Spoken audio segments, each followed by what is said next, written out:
Setelah penduduk berbondong-bondong menuju perbukitan, maka Mekah terlihat seperti kota tak berpenghuni. Tidak ada aktivitas seperti biasanya. Penduduk Mekah dari kejauhan melihat sambil harap-harap cemas tentang nasib kotanya. Keesokan harinya, Abraha bersama tentara dan gajah-gajahnya melaju untuk memasuki Mekah. Penduduk Mekah yang bersembunyi di perbukitan melihat dari kejauhan pasukan gajah Abraha. Hentakan kaki gajah telah membuat bulu kuduk warga Mekah merinding. Mereka berpikir, inilah hari akhir bagi kota Mekah.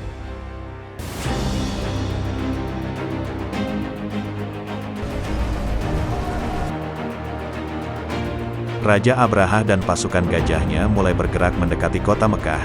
Suara gemuruh para pasukan dan suara gajah menggema kala itu. Suara gemerincing terdengar semakin keras, pertanda bahwa nasib Mekah segera ditentukan.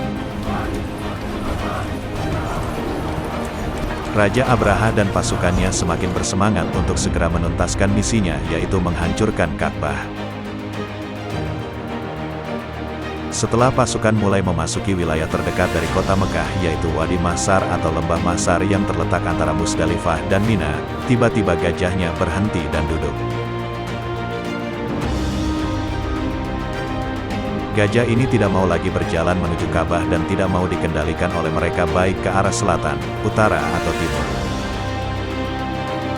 Setiap mereka perintahkan ke arah-arah tersebut, gajah berdiri dan berlari, dan apabila mereka arahkan ke Ka'bah, gajah tersebut duduk.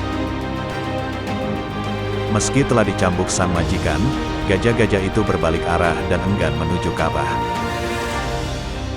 Gajah-gajah itu justru hanya berputar-putar saja di lembah Muhasir, dekat Ka'bah.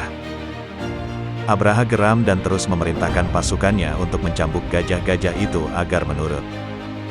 Namun, pasukannya kehabisan akal dan kelelahan menangani gajah yang menurut mereka telah terlatih tersebut.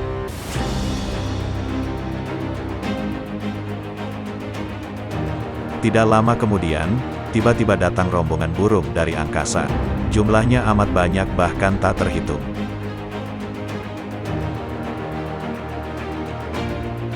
Seketika saat itu juga suasana menjadi mencekam. Pasukan Abraha kaget bukan kepalang, bercampur heran sejadi-jadinya karena penasaran tentang apa yang dilihatnya tepat di atas mereka. Setelah semakin dekat sangatlah mengerikan, karena yang mereka lihat adalah sekumpulan burung yang setiap ekor burung membawa batu-batu panas. Setiap burung membawa 3 batu. 1 batu diletakkan di paruhnya dan 2 batu lainnya di kakinya. Tiba-tiba batu-batu membara tadi dijatuhkan burung-burung tersebut dengan menargetkan pasukan Abraha.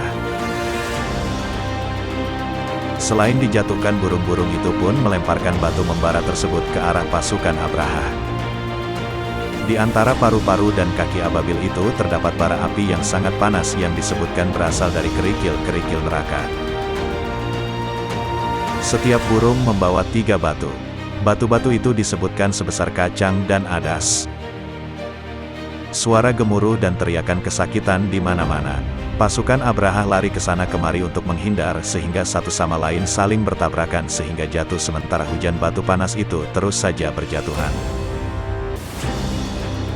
Tidak ada pilihan lain bagi mereka selain pasrah tentang nasib yang menimpa mereka. Bahkan setiap yang terkena batu itu langsung binasa. Melihat kondisi itu, semakin panik dan bubarlah pasukan dan berlarian mencari tempat berlindung. Namun sayang, kondisi gurun yang alam terbuka tidak membantu mereka untuk berlindung dari pasukan burung ababil tersebut. Abraha al-Ashram sendiri melarikan diri sementara dagingnya hancur berkeping-keping dan meninggal dalam perjalanan kembali ke Yaman.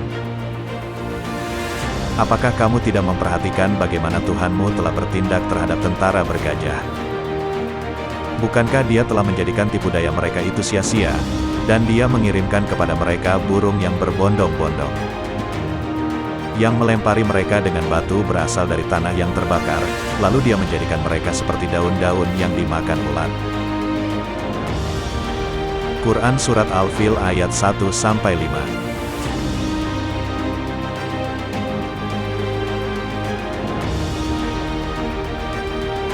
Orang-orang kafir itu membuat tipu daya, dan Allah membalas tipu daya mereka itu. dan Allah sebaik-baik pembalas tipu daya. Al-Quran Surat Ali Imran ayat 54.